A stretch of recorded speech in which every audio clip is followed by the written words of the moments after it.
Good day. I am Alia Raisel Nidera from BS at 11M1, and we are here to discuss the learning platforms as well as the history of English. So let's begin. The learning platforms has undeniably evolved through time. But even though it evolved, the goal of this is to give education and to give knowledge. We know that studying is very important. This or the learning is the acquisition of knowledge or as presented in the screen. Learning is acquisition of knowledge and skills through experience, study, practice, or instruction. It is an ongoing process or acquiring knowledge, skills, insights, and results in a fundamental understanding and help shape our behavior and our view of the world. It is also the process of discovery, of striving to make sense of communication or information rather, and integrating in, into our existing knowledge and skills. Learning also builds upon our ability to think critically, solve problems, and create new ideas. And we know that learning builds the person, but it doesn't mean that we can only acquire knowledge by attending schools. That that means the studying or having knowledge can be found anywhere, even at the comfort of your home by watching or videos or through experience, which is probably the best way to learn. That being said, let us talk about studying. Studying has different forms. First is by listening to a discussion. This is normally seen in the classroom where the teacher or someone in front of the class was reporting or sharing knowledge. Next one is watching learning materials or instructional materials. This includes the recorded video shared by the instructor, math tutorials from the internet, dance tutorials for a performance, and sometimes even experiments and fashion guide, which we can say very useful. Next is by asking questions. There are cases where this discussion or a certain topic became confusing, so the only way to understand it better is by asking. Writing notes is also a good way and an example of studying. Also, reading the notes, books, and other materials can be a good help for studying. So the ways also of teaching evolved through time. So now we have the traditional, where it is the attending school and sitting in a classroom with the teacher in front or having the discussion inside the classroom. The second one is the modern or the online class, where you can attend school in the comfort of your home. And this also, or probably born or became famous from this couple of years since the pandemic came. And whether it's modern or traditional ways of learning, it can still be said that having visual aids helps a lot. Visual aids is a very useful guide to give instructions and to give knowledge for the students or listeners and even viewers. And whether it's modern or traditional ways of learning, it can still be said that having visual aids helps a lot. It helps engage the audience, boost their understanding of your content, ignite an emotional response, and help you convey important messages. Since the audience can follow through on what you are saying. However, there are some disadvantage and advantages in having visual aids.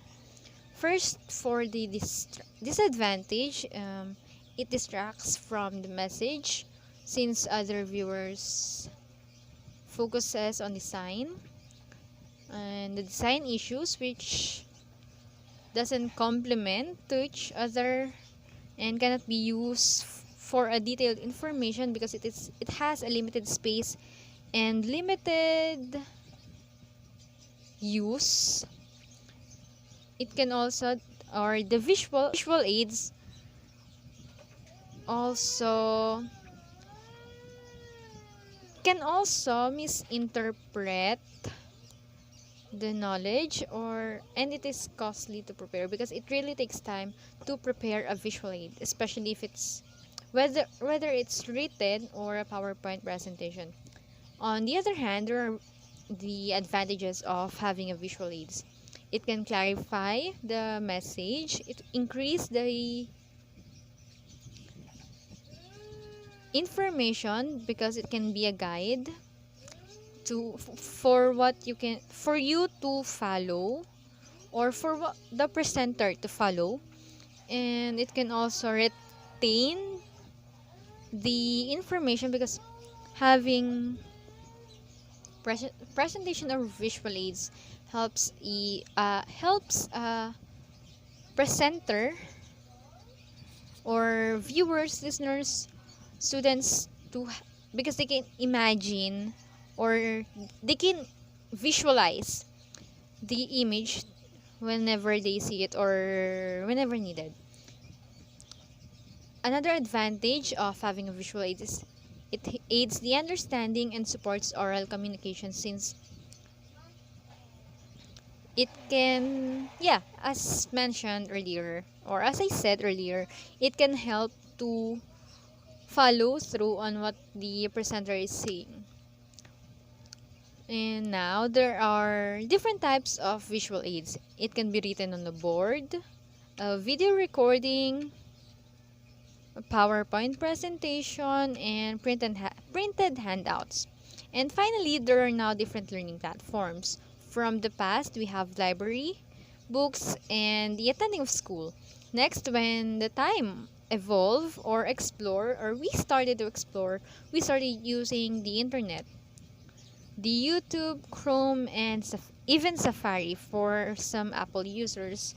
And also, in making presentations, we have PowerPoint presentation, Word, Excel, and Teams. Lastly, the website and application you use or probably became famous or became known during the pandemic or the online class. Right, the Google Classroom, Quizzes, ClassDojo, Neo LMS, and of course, Kahoot and Brightspace. And most importantly, the Google. And now that we are done in discussing the learning platforms, let us now go and tackle about the history of English. Now that we are done discussing or talking about the learning platforms, let us now talk about the history of English. The arrival of Germanic tribes in Britain in the 5th century or after this marked the beginning of the English language. From Denmark and northern Germany, these tribes, or the Angles or Angels, please correct me na lang po, Saxons and Jutes, Hoots, please correct me, cross the North Sea. The people who lived in Britain at that time spoke the Celtic language. However, the majority of Celtic speakers were driven west and north by the invaders, primarily to Wales, Scotland, and Ireland.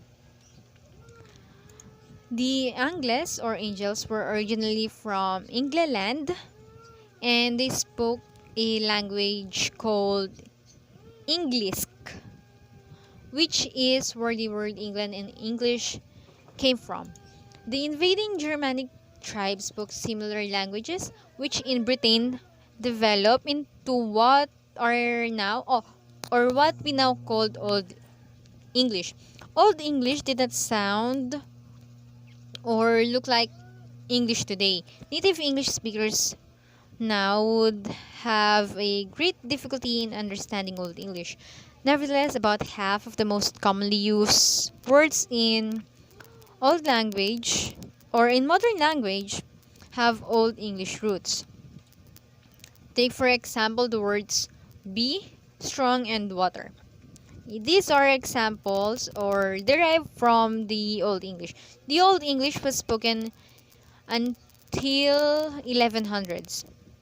The presented picture is part of a poem written in Old English, and now the Middle English that was spoken and started from 1100s until 1500s. Um, William the Conqueror, Duke of Normandy, invaded and conquered England in 1066. Normandy is now part of France. The new conquerors, brought a form of French with them that became the language of the royal court, ruling class, and business class. There was a time where the lower class speaks English and the upper class speaks or uses French, and this is sort of like linguistic class division. English regained its dominance in Britain in the 14th century, but many French words were added. Middle English is the name of this language, or they call it Middle English. It was the language of the great poet from the 1340 and 1400s. But even today, native English speakers would still have trouble in comprehending or understanding it.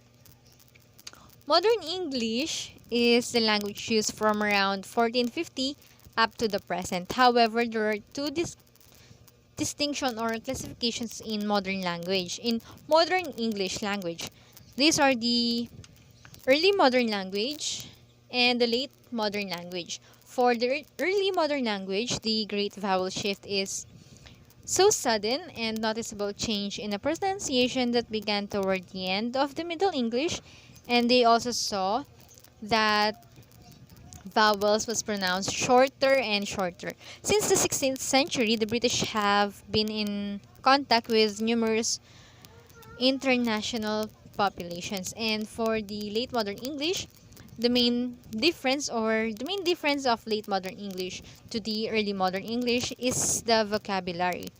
Late modern English has many more words arising from two principal factors. First is the Industrial Revolution and technology created a need for new words, and second, the British Empire at its height covered 1/4 of the Earth's surface, and the English language adopted foreign words from many countries. The thoroughly discussion of these two, or thoroughly discussion for modern language, if possible, would be discussed in another video. Now, here is a table for a simple presentation of the highlights and important events in the history of English.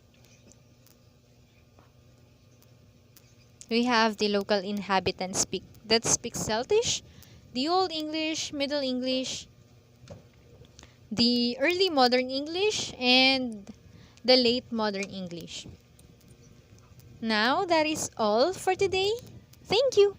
Once again, I am Alia Raisel Inidera from BS Ed 11M1.